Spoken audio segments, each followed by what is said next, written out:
Meninas, sejam bem-vindas a mais um encontro de 41. Hoje nós vamos conversar sobre um tema que é bastante caro à nossa saúde mental. E eu queria começar falando desse tema que a frase é relacionamento tóxico. Tenho pensado também que essa popularização do termo relacionamento tóxico ou relacionamento abusivo tá um pouco usada de uma maneira como a gente pensa na própria ideia da mãe narcisista, né, o da resiliência. E aí talvez a gente precise aqui conversar até para esclarecer para quem acompanha a gente, do ponto de vista inclusive de sermos psicólogas e já termos passados por algum relacionamento, o que a gente está falando quando a gente fala de um relacionamento abusivo. E é interessante porque se a gente pegar a própria configuração da Disney, e aí eu pensei na Bela e a Bela conhece a fera maltrata a Bela e a Bela acha que vai melhorar a fera, né? E aí quando a gente pensa em uma relação onde o homem, por exemplo, começa a gritar ou questiona a sua roupa, vocês são casados e você sai, por exemplo, Roberta, eu sou solteira, você é casada, aí você sai comigo, será que alguém não fala assim, nossa, mas a Roberta casada saindo com a solteira? Ainda nos dias de hoje existem comentários como esse de outras mulheres, mas também de um homem. E aí talvez, por exemplo, seu marido proibisse você de sair comigo, isso não seria um posicionamento de um relacionamento tóxico?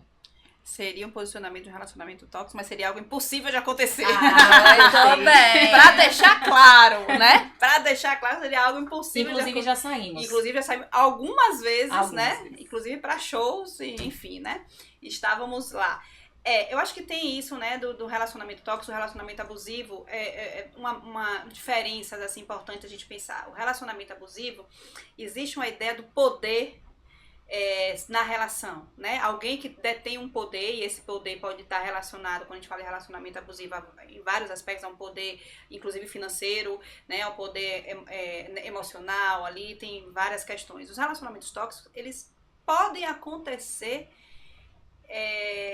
dentro de uma relação dita, inclusive, saudável. Sim. Pode ter comportamentos tóxicos. Sim. Né? Então, eu acho que esse é o ponto aí. Quando a gente bota tudo no mesmo pacote, fica difícil até a você reconhecer também quando você também tem um comportamento que pode ser tóxico pro outro, porque eu sempre penso que ninguém é alecrim dourado, assim. Não tô falando do relacionamento abusivo, Sim. onde existe ali uma marca contínua, constante, uma violência muito marcada, constituída. Exatamente. Aí, até né? porque a gente fala assim do relacionamento tóxico pressupondo que o comportamento violento é o do homem. Sim. Mas quando você traz essa perspectiva, também nós mulheres podemos Sim. ter comportamento tóxicos. É que, de novo, numa sociedade sexista, aonde é mais marcado de vir o relacionamento tóxico, do posicionamento do homem. Sim. Para com a mulher.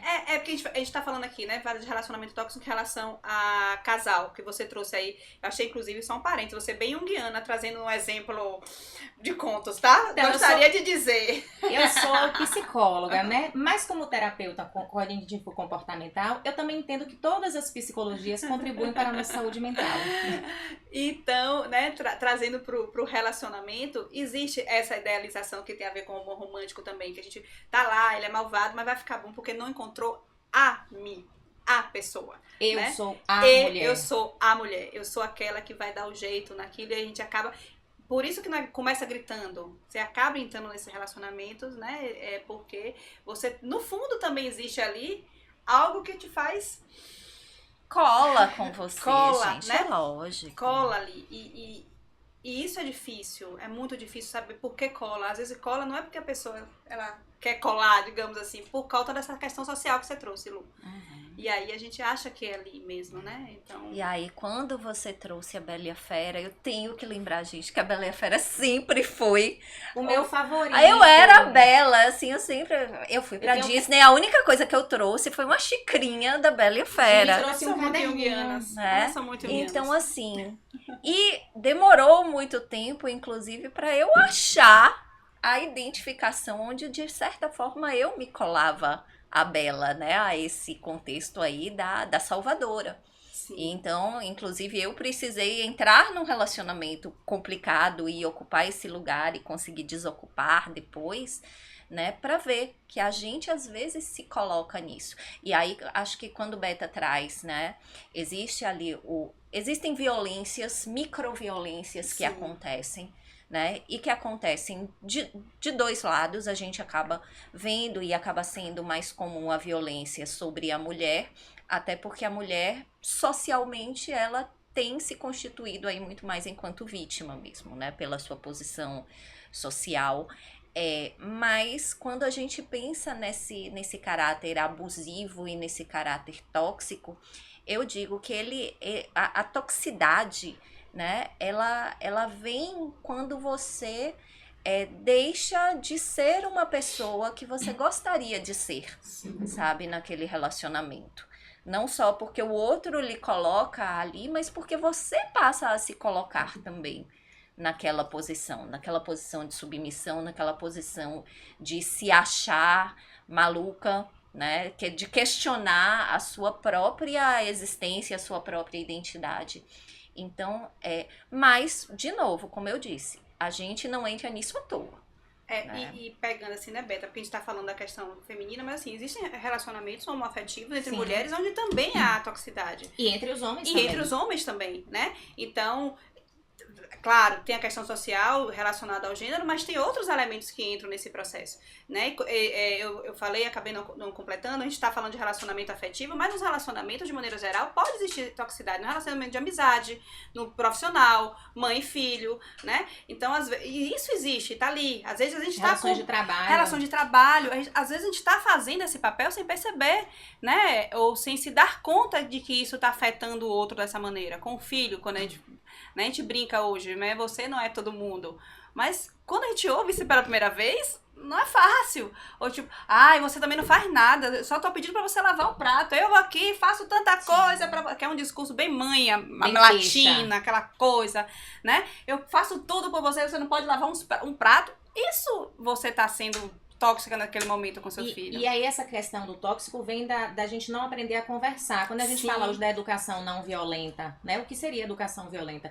Então, a forma de falar, muitas vezes, ela é agressiva. Então, quando você fala assim, olha, já lavei os pratos, você pode lavar também? Quer dizer, até o tom de voz faz diferença.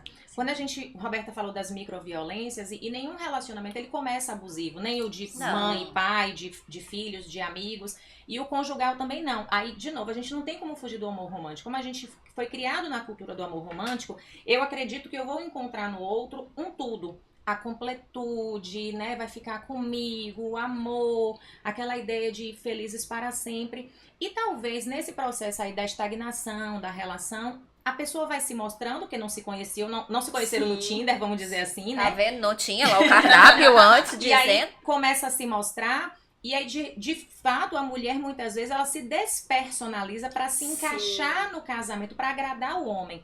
Ainda hoje, também em 2025, a gente ouve no consultório, não, assim, eu faço porque meu marido gosta. Sim. Eu faço para ele. Vamos pegar um exemplo bem cotidiano, assim, de vida do dia a dia. A gente fez um almoço, né? Então, assim, vamos pegar você que é casada. Você fez lá uma lasanha pro almoço e tal. E aí, sobrou um pouco, né? E aí você tá lá no trabalho pensando, poxa, assim que eu chegar, vou comer aquele pedaço de lasanha que deve estar uma delícia. Aí vamos supor que o Luciano chegou primeiro que você e ele comeu. A lasanha toda, inclusive. Sim. E aí você chega e procura a lasanha. Eu comi. Tá. Então eu vou fazer um café pra mim. Mas se é o inverso, se você chega primeiro e tem um pedaço de lasanha, já está no seu inconsciente coletivo que você vai comer um pedaço e também vai deixar um pedacinho pra ele, mesmo que ele não coma. Então é da lógica do cuidado quando a gente fala das relações. Sim. Então, assim, como nós fomos criadas para o cuidado, a gente cuida tanto que a gente passa a se negligenciar para a existência do outro. Então tem um egocentrismo no homem que ainda não faz com que ele não consiga ser tóxico. Eu não estou justificando o porquê o homem é tóxico, até porque, vamos lá, nós educamos os homens. Sim. Tem alguma coisa errada em nós, porque também nós fomos educados numa cultura sexista. Quando a gente chama a menina para ajudar na tarefa de casa e o menino vai com o pai na oficina trocar o pneu do carro, eu tô dizendo a ele que ele não faz tarefa do lar. E que ele pode esperar que a esposa dele também não faça. E que ele possa, inclusive, como filho, tratar a mãe como empregada. Deixar a roupa simplesmente solta no meio da casa, né? Então, assim, essa forma de se comunicar não violenta. E como a gente vai educando, hoje você educa o seu filho, Roberta educa o filho dela, a minha sobrinha educa o filho, é para que as mulheres com 40 lá na frente se relacionem com esses homens ou com outras mulheres que também estão sendo educadas agora em relacionamento homoafetivos e que eles não passem, talvez, pelo excesso do relacionamento tóxico que a gente tem vivido hoje. né? Porque assim, eu acho que mesmo no outro tempo a gente tem situações que são abusivas, mas que são contornáveis. Aí a gente tem que pensar o que é que extrapola a violência. Sim. A violência sexual, a violência financeira, né, a patrimonial, a violência física, e a gente só acredita muitas vezes que um relacionamento é tóxico quando vem a agressão física, quando vem o murro, quando vem o empurrar, né, assim, quando vem o te bater, o te machucar. Mas muitas vezes a forma de falar grosseira e receber o seu salário, tem uma pessoa muito próxima a mim, que ela recebe o salário dela e ela transfere para a conta do marido. E ela diz assim, é porque eu não sei cuidar de dinheiro. Que Mas é uma assim, construção, né, também, que a mulher não sabe. será que ela não sabe? Então, como o homem aprende a amar o dinheiro e a mulher aprende a amar o homem, né? E assim, eu acho que isso não é tão claro na perspectiva dela. Muitas vezes, eu penso que ela gostaria de cuidar do próprio dinheiro e talvez fosse pedir ajuda, mas como eles acordaram assim, e eu tô falando de um caso que não foi amigável, foi feito assim, né? Inclusive tem poucas amigas, saem muito pouco. A gente, inclusive, quando eu tô namorando, a gente se vê mais. Quando eu não tô namorando, a gente se vê quase Você é nunca. perigosa. Solteira perigosa. É interessante isso, Lu, porque como eu tenho 2 filhos, eu tenho um menino e uma menina, e virou já, né, uma piada lá, porque meu filho reclama que ele faz mais coisas de casa do que Duda, do que minha filha. Aí eu digo, é reparação histórica.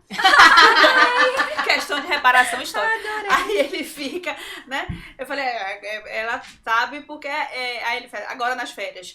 Duda sempre acorda mais tarde. Quando ela acorda, eu já fiz a parte minha e dela, porque ela acorda mais tarde. Mas, enfim, né? Acontece. Você é o mais velho. Você é o mais velho, a reparação histórica acontece, então você precisa aprender aí a ser um adulto funcional. Sim. A ser um adulto funcional, independente, né, do gênero, porque os dois precisam, eu busco isso, que eles sejam adultos funcionais aí que saibam cuidar deles em casa e não dependam do outro, não dependam exclusivamente, porque aí vem, acho que as questões da toxicidade também vem dessa dependência. Sim, da né? perda da autonomia. Perda da autonomia, perda da identidade, perder a liberdade. Então, se você se constitui autônomo também, e não quer dizer isolado, que aí é uma outra coisa, é muito tênue essas separações entre o egoísmo e a autonomia. Se você não conseguir fazer essa leitura, que eu acho que é o processo da maturidade que dá, porque ninguém entra num relacionamento completamente maduro, como você disse, do que você vai construindo isso e sempre olhando para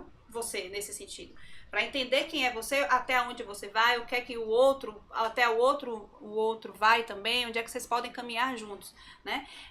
Senão a gente acaba realmente se perdendo da gente. Sim. E se permitindo, entre aspas, porque não é, eu entendo que não é algo consciente, desejado. É uma alienação que a gente vem sofrendo na exatamente, cultura. Né? E assim, eu acho que muitas vezes é mais complexo alguns relacionamentos onde isso é mais sutil. Sim. Porque, claro, não tô dizendo que seja menos grave, gente. Violência física é um ponto extremo violência aí. Violência é sempre violência. Violência é sempre violência. Mas ela tá ali. A pessoa, né?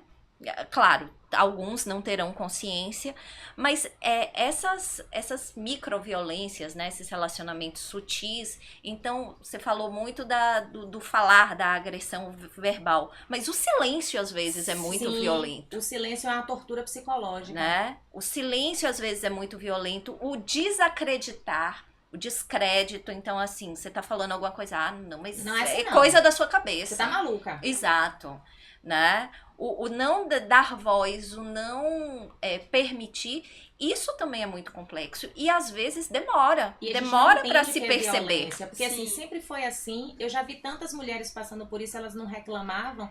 Hoje a gente tá com os 40 reclamando porque a gente reconhece essas microviolências. Sim, e reconhece, inclusive, das que a gente já viveu. Sim, e a gente fica repensando. Repensando o que foi e reconhece aquilo hoje como violência. Fala, não, isso aqui agora não vai mais. Eu vou contar um caso. Conte. Esse caso tem bastante tempo. Foi num carnaval. Eu tava indo pra casa de Itália, tinha o ensaio de uma banda de axé. E aí eu tava com uma blusa dessas frente únicas, né? Quando ele chegou pra me buscar, eu já tava vestida, enfim. Quando ele olhou, ele fez, você vai com essa blusa? Aí eu disse, eu olhei pra ver se tava suja, falei, vou. A blusa é frente única, uma blusa frente única pressupõe que você não tá de sutiã. Mas você vai sem sutiã?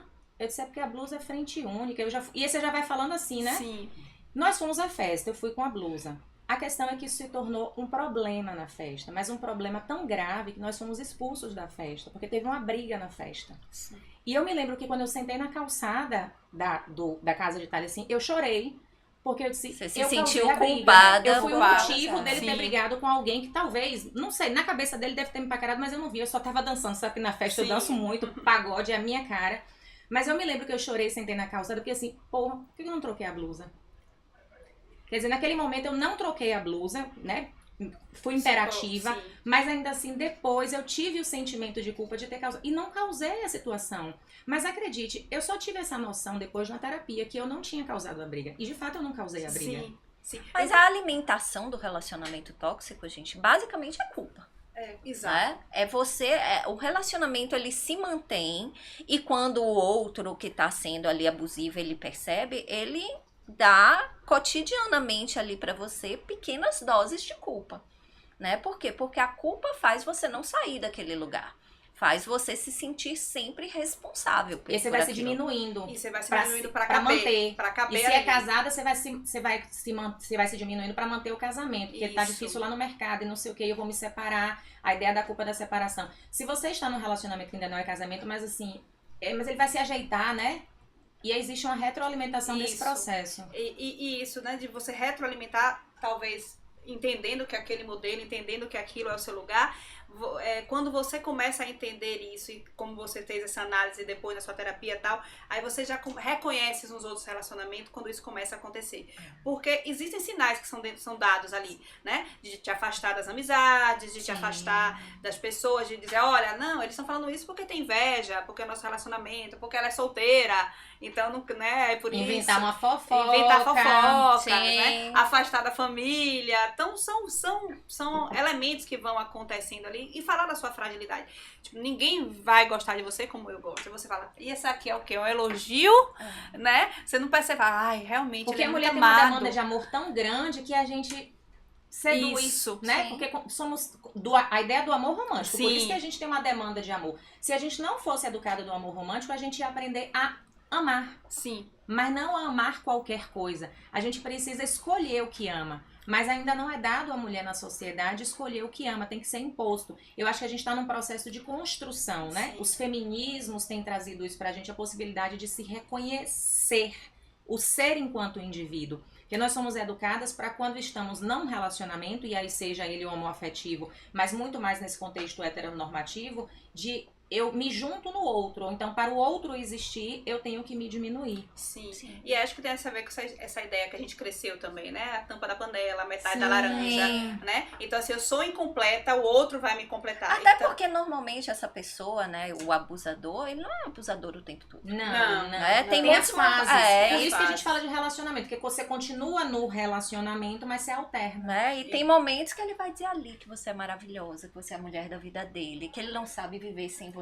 E isso alimenta o nosso ego também. sim. Né? A gente, é por isso que assim, às vezes é importante a terapia para fazer essa quebra. Quando eu saí de um relacionamento assim, foi com muita terapia para eu perceber que eu também era retroalimentada ali, não só pela culpa, mas muitas vezes por esse discurso de você é o amor da minha vida, né? Eu não sei viver sem você.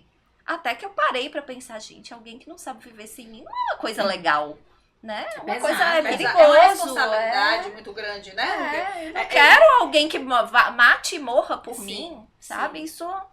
Mas num certo momento, quando você escuta isso, de novo, volta a princesa, a síndrome da princesa da Disney, né? Aí volta a Bela. Volta, A Bella. a Bella volta e incorpora assim, nossa, né? O cara, a fera que tá disposta a mudar por mim, que tá disposta a morrer por mim. Mas na prática você pensa, não quero ninguém que morra por mim, que mate por mim, né? Eu quero alguém que esteja caminhando ao meu lado. Mas demora, às vezes, pra gente se tocar Sim. dessa sutileza. E assim, Beta, o fato de a gente se tocar não significa que a gente não vai entrar em outro, tá? Sim. Esse é um outro ponto. Porque não é tão... Claro que a gente está falando aqui já teoricamente das vivências e dos estudos, então a gente tem esse olhar desse todo. O repertório. O repertório. Mas a gente, quem está vivendo isso, ela não tem esse repertório, ela não consegue enxergar tudo isso. Por isso a importância do processo terapêutico, do autoconhecimento de novo, para você ir enxergando. E mesmo assim não garante que você não caia em outra. De E uma que não outra situação, de um outro modelo. Porque vem aquele ali, mesmo que você chegue assim, olha, vim de uma relação e tal, aí Aí vem o outro, opa, já sei como é que Te eu vou. envolve. Te envolve ali. E a gente não está blindada por conhecer esse processo. Não Não, está. mesmo sendo Mesmo psicóloga. sendo psicóloga. Eu fiquei muito, às vezes, noiada, Sim, assim, como sim. é, gente? Eu sou uma pessoa, né, inteligente, Conheço personalidade. estudada, Isso. tenho doutorado, estudo psicologia, como é que eu caí nisso? Aí você para e Isso. pensa, tá, volta aí a descrição, antes de mais nada, você é uma pessoa. Sim, sim. Enquanto pessoa, você tem fragilidades, você tem vulnerabilidades e você pode cair nisso. E na sociedade, a mulher não é reconhecida porque tem doutorado, porque é inteligente. Ela é reconhecida porque tem um corpo e porque é bonita. Né? Então, quando a gente ainda cai nesses relacionamentos, primeiro, porque somos, né? É muito difícil ser mulher e ser a própria psicóloga. Isso não é possível. Sim. Né? Então, a gente precisa muitas vezes desse espelho do outro na psicoterapia para poder a gente se reconectar. E aí, por exemplo, eu sou professora de transtornos da personalidade, então eu sei sobre as personalidades. E muitas vezes a gente fala muito assim, então toda pessoa é narcisista necessariamente porque produz um relacionamento tóxico, não necessariamente. A pessoa pode não ter um transtorno, mas ela tem os traços, alguns traços na personalidade dela, que na convivência a gente aprende a reconhecer. Talvez a gente possa aprender na convivência mais fácil a reconhecer esses traços, mas mulheres que não conhecem isso vão entendendo como é o jeito dele. Porque eu acho que o que mais vocês ouvem, eu também, assim, é o jeito dele. É que ele foi criado assim. Sim. É que na família dele, é que ele não teve pai. É que o pai dele batia muito nele. É que ele foi militar. Que vem né? a história Nossa. do cuidado. Então eu sou Sim. responsável agora por cuidar, para cuidar dessa ferida desse outro e trazer, deixá-lo da maneira que eu gostaria, que eu projetei, que eu idealizei que ele fosse. E não também. se a gente parar pra pensar, por exemplo, esse traço narcisista, o que é que acontece? A pessoa que tem esse traço, ela é extremamente frágil emocionalmente. Sim. Ela tem uma autoestima extremamente diminuída e como isso é tão doloroso para esse homem, vamos falar aqui de um relacionamento heteronormativo, para ele não ter que lidar com isso, ele precisa crescer em cima do outro. Então, Sim. quando ele anula a mulher, quando ele critica, quando ele não valoriza, né, quando ele desfaz dessa mulher, e ela diz assim, é porque é o jeito dele, e é assim, pô, eu entendo você, que você tava nervoso, né? Uhum. Ele, se engrandece, eu sou o tal. E aí eu não tenho que lidar com o meu lado sombra, né? Do ponto de Sim. vista junguiana, que é, eu sou um homem que a minha autoestima é frágil, mas eu não vou buscar terapia pra isso. Sim. Até porque vem a questão do insight. Eu sempre fui assim. Sim. E o homem justifica muito isso. Eu fui criada assim, eu sou assim mesmo. Se não Sim. quiser, vai embora. Sim. E quantas mulheres não já ouviram? Se não quiser, vai embora. E elas não foram. Sim. Uhum. Seja por conta das casadas com filho, a dependência financeira ou a dependência emocional. Porque um tema que também cabe dentro desse é a dependência emocional, que a dependência emocional ela vai sendo construída e retroalimentada, como Sim. o Beta falou, nessas microviolências que vão acontecendo. E aí quando a gente pensa da cobrança da mulher ter um relacionamento, né, está uma posição social porque é casada, porque está namorando, quantas mulheres não estão encaixadas em um relacionamento tóxico para ter um relacionamento? Isso. Né? Então, assim, eu costumo dizer que tem a prateleira do amor, assim, né? Como a Ana Sui coloca muito bem, mas eu acho que tem uma prateleira do amor dentro de uma relação também Sim, ali. Você sim, não quer perder aquele lugar Sim. que você já foi a escolhida, Sim. né? Até porque é cômodo, né? Sim, Tá sim. casado, é cômodo tá num relacionamento. Você já conhece aquilo ali também. Bem ou mal, né? Tem muitas. Às vezes o passarinho se acostuma com a gaiola. Exato. Né? A gaiola é ali mais segura. De vez em quando vai tomar uma chapuletada ali, mas ele sabe mais ou menos o que tem. E acho que tem a ver com essa ideia da gente, né? Nossa, do ser humano, de controle, de saber do que acontece. Então, assim, se eu estou nessa gaiola, pelo menos eu sei como é. Se eu for pra outra, eu não vou ter que lidar tudo de novo, que vai ser tudo assim. Então, isso aqui, pelo menos, já sei como é que ele funciona. Já sei como é que meu parceiro é. Já Que sei é, como muitas vezes, o perigo da escalada da violência. Isso. E aí vem o silêncio. Então, eu não vou nem falar porque ele fica nervoso. Mas só que a gente aprendeu isso, de novo, na cultura. São, Sim. como Foucault fala, dos dispositivos de poder. Então, isso foi tão construído, tão enraizado, que a gente acaba achando que isso é uma pedagogia do afeto, a pedagogia Sim. do amor. Sim. E aí, se a gente pensa na própria figura da pedagoga, a maioria mulheres, e quem aprende o afeto, mulheres, né? Então, quando a gente pensa nessa nova educação não violenta, ou a educação transformadora, que a gente vem tendo, né? Que é a educação do diálogo, da parceria de você, né? Com o exemplo que deu de criando um menino e uma menina, é que a gente possa ter homens não tóxicos e também mulheres que não se submetam a relacionamento tóxico, porque ainda são maioria. Quando a gente pensa nos relacionamentos homoafetivos, né, a gente tem essa mesma queixa porque a gente está falando de relacionamento. Talvez mude ali algum tipo de configuração. Mas eu acho que os dispositivos de poder, né, eles estão muito fortes ainda e eles produzem modos de subjetivação. E aí, se a gente não tem a nossa subjetividade ali, né, o autoconhecimento organizado, a gente ter a segurança afetiva. Eu acho que construir uma segurança afetiva é muito fácil, porque a gente é criada do lugar do frágil. Frágil é oposto ao seguro, pensando num sistema binário. E nós somos um sistema binário, né? Se a gente pensar no capitalismo, o amor e ódio, saúde e doença. Então, assim, é como se a mulher não pudesse ter o poder. Vamos pensar em coisas muito práticas, assim, o bolo do casamento. Aí tem o casalzinho de noivos. A mulher tá arrastando o marido pela gravata do casamento. Já todo mundo vai dizer assim, ih, tá amarrada agora pra sempre, né? Pra mulher o casamento é uma vitória. Nossa, ela conseguiu. Ih, acabou sua vida, hein? Acabou a vida, exatamente. Então isso é muito cruel socialmente. Eu acho que a gente tem que pensar as novas formas de se relacionar, as novas formas de amar, mas também estar atenta a esse sistema que a gente tem vivido das violências. Eu acho que as nossas amigas e as mulheres e homens que também nos procuram no consultório, talvez essa seja uma das responsabilidades aí da psicologia. A gente está fazendo uma psicoeducação dos afetos. Já que a gente ainda tem uma pedagogia afetiva muito posicionada no controle do poder, a gente fazer hoje a psicoeducação afetiva, né, no ponto de vista do buscar o autoconhecimento. Homens já buscam hoje a psicoterapia, mas inclusive dentro das relações, quando a coisa tá ruim, a mulher vai fazer terapia, né?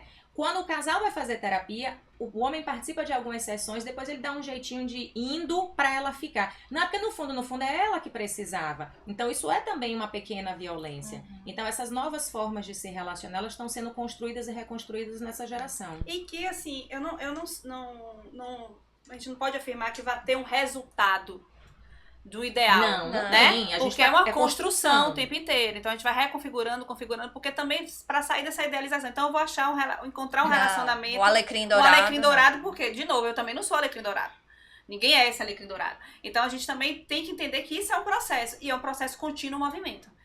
Mas você ter a consciência de que você está inserido nesse contexto social, histórico, já te dá um passo de vantagem, né? Para você fazer uma leitura sobre o seu próprio relacionamento. E buscar ajuda, né, gente? Buscar ajuda e se ajudar. Eu acho que às vezes falta, até entre nós mulheres mesmo, isso. A gente ainda cresceu muito nessa questão em briga de marido e mulher, não se mete a colher.